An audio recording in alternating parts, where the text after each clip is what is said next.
proud of you, mother. Thank you. So courageous. And there's some good You ones. should be very proud of yourself. Yes, it is. Excuse me. Actually, I just want to say one thing. That this is not recording. Oh, shit.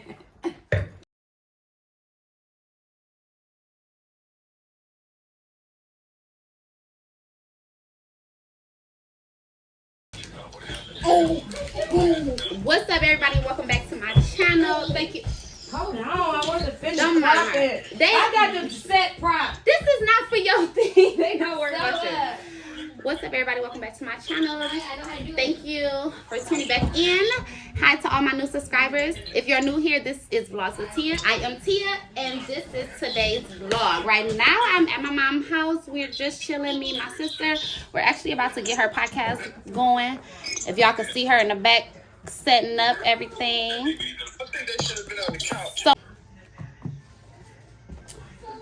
So if you guys did not know, or if you do know, if you follow me on social media, then you know my mom just wrote a book. So she's going to do a podcast to promote her book, which we're going to read.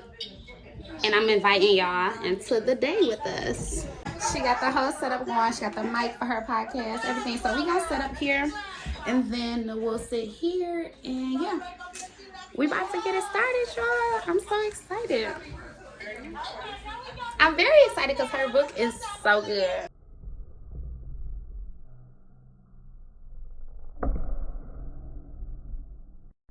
Hey. What's going on, everybody? Hi, y'all. I'm so excited to be here today. I mean, it's definitely one of those days for us because this is a day that we are introducing my mother's book. She did it. We are so proud of her. I can't even imagine how much courage that took. You know, digging deep. I don't even think y'all ready for this book. It's amazing. It is. Ooh. It's definitely something for the soul. It's something for the heart.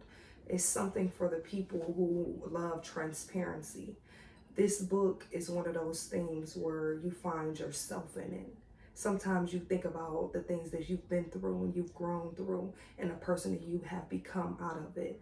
And I feel like this book will show people exactly how wonderful it is to be open and transparent about your life and your journey and who you can actually become when you open up to the world.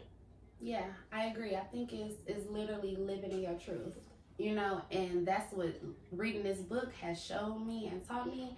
Living in your truth, it eases you. It helps you sleep better at night. You can get through the day knowing, hey, I did it. I've been through it. Oh, it gives me chills.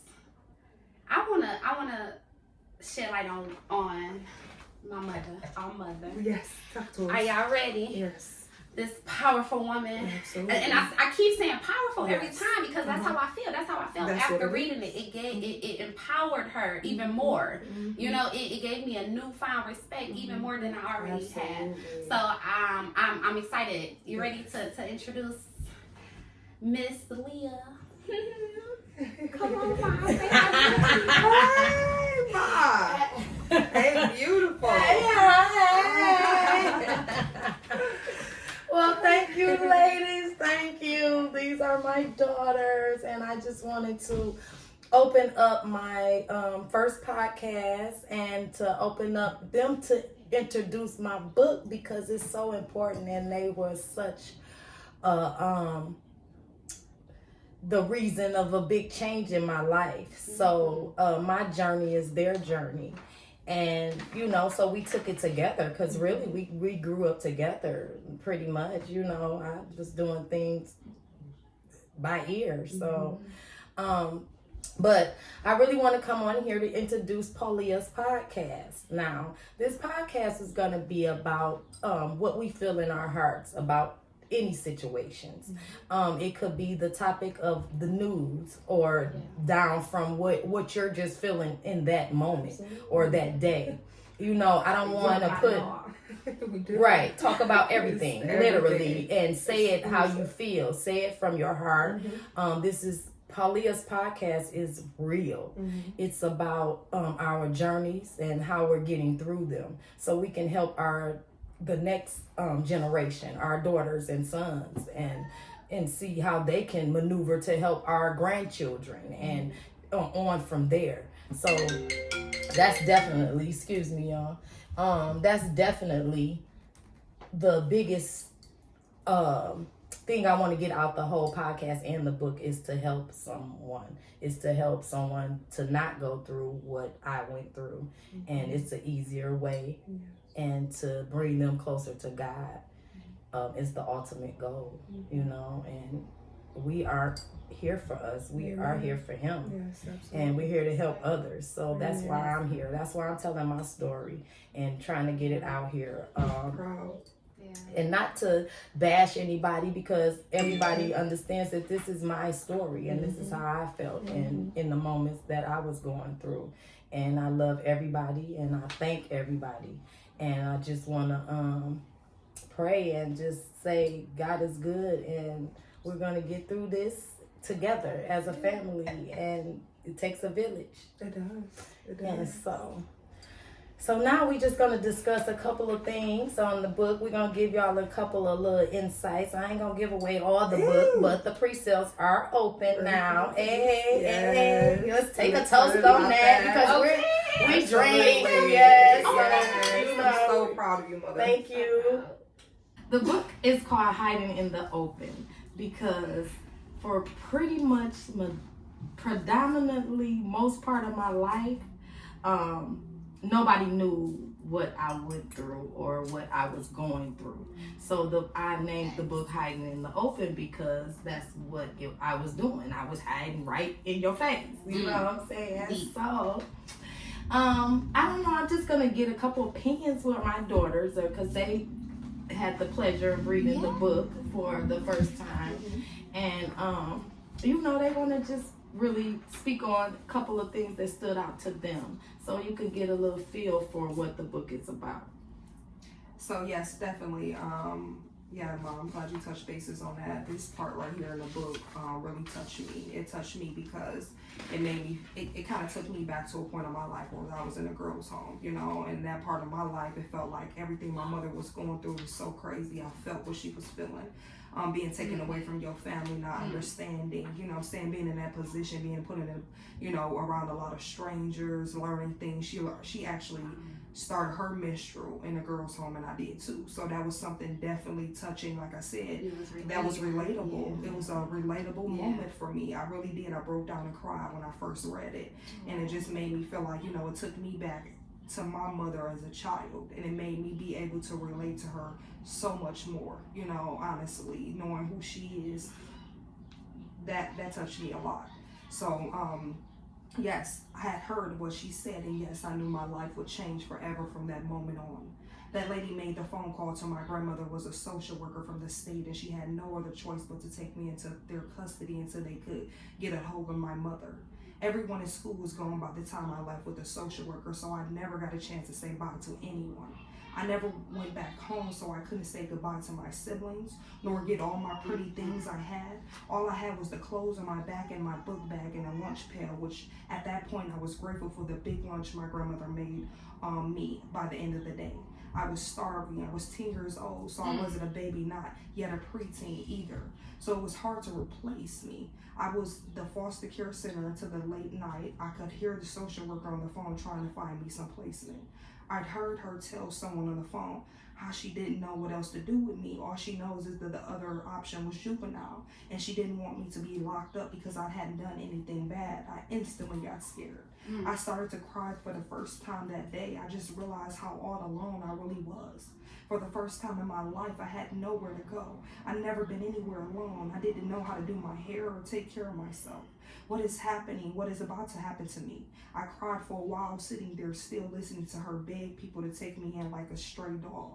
Sadness turned into anger quick. Why did my grandmother leave me at school? Is anyone wondering where I'm at? Where's my mother? Finally, she found the group home that would take me in. When we arrived, it was like a little village of cabins. It was all boys village with one girl cabin. I didn't really know anything about boys or beating them up at the time, so I didn't care about the all boy thing. When I got there, it was late, everyone was sleeping, so I didn't get to meet anyone until the next morning. The worker had given me some clothes and didn't get to meet anyone until the next morning. Home had everything closed.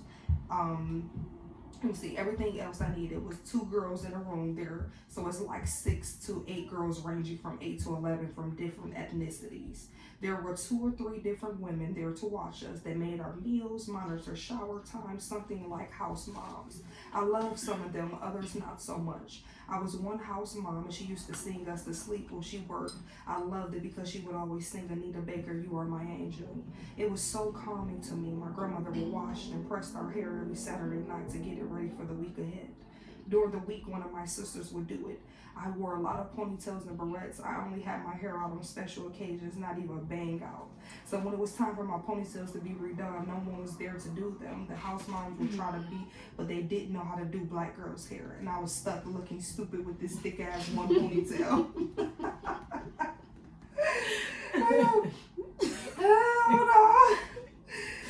So then she said, with that ponytail, how about? I looked a fucking mess and I knew it. I was 10. One thing about it is that I've always been beyond my years, as my grandmother would used to say. I was there days of my life.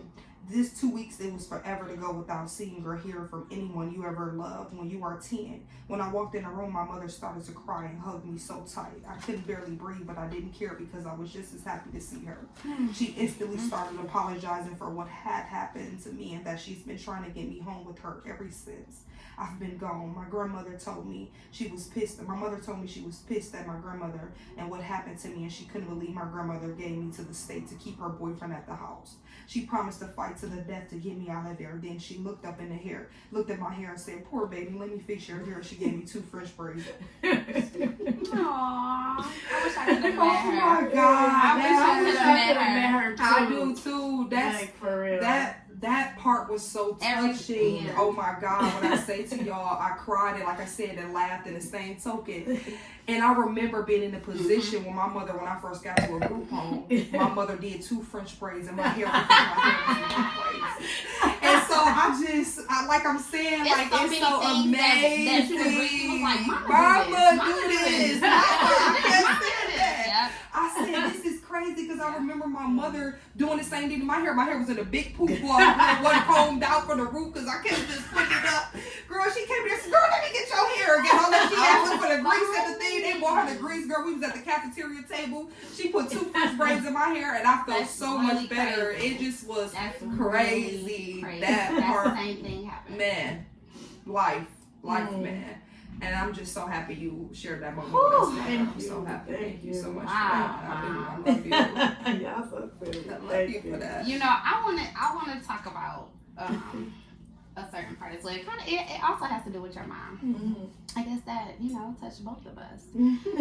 One of the, I don't remember what chapter this was. Y'all gotta get the book to find out. Mm-hmm. So basically, you went and helped a friend out that needed some help with something. I don't know. You left home trying to be grown, packed you some clothes. What you say? I didn't say anything. Yeah. You won't even care. Long as in your words, long as I got my underwear, long as my underwear was clean, I was good. I ain't care about no full clothes, nothing. I was good. So she actually left home early that morning. She had school that day. Went to go help out a friend. You heard us. She packed her clothes. I'm gonna read it because I can't. I'm gonna read it. By now, it was getting close to school and I was getting nervous about what my mother was gonna do when she found out. I caught myself running away that day. I waited to call an hour after school was out to see what the mood was like at home. That's so true. You gotta do that. And then my mother had realized I ran away. I was praying my sister answered the phone. I listened to that phone ring on my end. My heart was beating so fast. My sister picked up. Thank God. I said, "Hey, Trina, is Mama there? I can hear you." I can't stop laughing. Okay. Hey, Trina, is Mama there? She said yes, and she mad as hell. The school called and said you wasn't there. Where are you? Them damn schools always closed. You need to come home. We about to take Mama to the hospital. Grandma on her way now. My mother heard her talking to me on the phone. She said, "Let me speak to her." She got on the phone and said, "You better have your ass back at this house by the time I make it from the hospital because you getting your ass beat when I get home." Then hung up. I told my best friend what happened and I was going home. My mother was terribly upset with me this time because she had never talked that way and I didn't get whooping, so I knew I fucked up at this point. Sasha was too scared to come back with me, so she stayed with her sister. Get that whooping on your own. Yeah, period. I both would have got a whooping. Okay, oh yeah. Like you. Mm-hmm. I was worried about my mother because she didn't get sick a lot. And if my grandmother took her to the hospital, it must be something serious. When I got home, no one was there. But a little while later, my sister called to make sure I was home and to tell me they were keeping my mother to figure out what was wrong with her. I started to cry because I didn't want my mother sick, and I caught myself running away for no reason, just because I was trying to be grown. There was no reason to do that. Whew, honey, let's stop right there. I'm not even done, but let's stop right there because that took me back. Like, that's how it be, you know. And you, that's how I was growing up, trying to be grown, and then boom, something happened, and you can't take it. But I couldn't. I was reading this like, woo. I couldn't imagine that day. Just boom. Trying to be grown. There was no reason to do that. 2 days had gone by and she was still in the hospital. Our house had became party central with all my sister's friends running in and out. My grandmother came to check on us and made sure we had food. I was still going to school, so all my friends knew I was sad and they were sad with me. My other best friend, Audia, and her family were making sure I was good as well. Her mother didn't really let her go far from the house, but she let her come keep me company a lot after school. We sat there and talked about the time when we first met and how... Okay, wait. Let's get back, because y'all, I can't get y'all away everything. I'm going to stay on the subject I'm talking about. Okay. She don't want to give y'all all this. Go get the book, y'all. Get the book. Okay, so a few days had gone by, and a few days later, my mother passed from internal bleeding that couldn't stop. I was devastated. I couldn't believe it. I didn't get a chance to say goodbye. My grandmother wouldn't let me visit her while she was in the hospital because she thought I couldn't handle it. Wow. She never came back home to give me that whooping I deserved. I was hurt, and I felt like my heart couldn't take the pain. I thought I was having a heart attack. At 13, the only person in this world that had ever loved me was gone forever. The day she died was the day I died. I'm gonna stop there. Because that's wild to me. You know what I mean? And that's another reason where that powerful and that strong word comes from. Because at 13, you know, you had already been through, whew, That's a lot. That is. from her trying to get you. That's And a then, lot. boom, oh. I couldn't imagine mom. Still developing maturity, you know, emotionally, and just not knowing how to, you know, take care of yourself at that age. Yeah. Your mama coming back into your life, you know, she just got back there. That was the thing that was like crazy to me. Oh. Is that I was like, dang, she had just got her back. Everything Heart was doing good, broken. you know. Right. And then this happened. You know, so you're a very strong woman. Thank you. So much. And that's not even scratching the surface of you know who you are and what you've been through, and that's not even what you've overcome and came up out of. That's not even scratching, honey. It's so much more, so many layers, and that's why it's called hiding in the open. Hiding it open. Yes. A lot of these people would have never known. Don't look how young she looked. No way in hell nobody would have known this at all. They look at her like, girl, I thought that was your sister. I'm like, listen. Stop telling her that. Exactly. She don't look like nothing she been through, baby. She the real saying in that. For real. Nothing she's been through at all. Like. So that's why it's so important to get this information out to others, because they're not the only ones going through it. And when you're going through something, you really feel like ultimately you're the only person going through it. Nobody else can understand it. Nobody else knows it. You know, it's like you the only one. And it's really, that's really what holds you back, because you like, I don't know what to do. You don't know who to talk to. You know what I'm saying? So this is an opportunity to where you could talk to us. You could talk to, this is a platform to where I want to save young women and just try to not save them, that, you know what I'm saying, but at the same time help them through things. Like, I'm not trying to save like nobody. I mean say save, because I can't save nobody. But reach Help out. those who want to help themselves. Reach out. I can give you some And advice. those who want to help themselves. yourself. Yeah. That's the number one key. Definitely. Like, no way. Like, this book is definitely going to help anybody who's ready to be helped. Yes. Like, you're going to be like, wow, she was definitely able to do that. I'm ready to do this.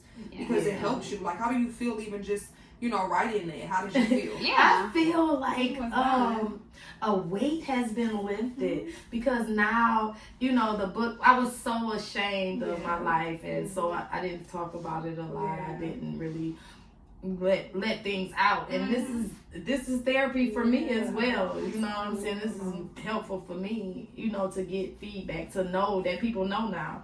You know what I'm saying? Like, oh, dude, Jesus, and I'm ready. You know what I'm saying? I'm ready for the questions. I'm ready. Back then I wasn't ready. I didn't like to answer questions. I didn't, like people in my business. And so, but now I'm ready. I guess this is the time.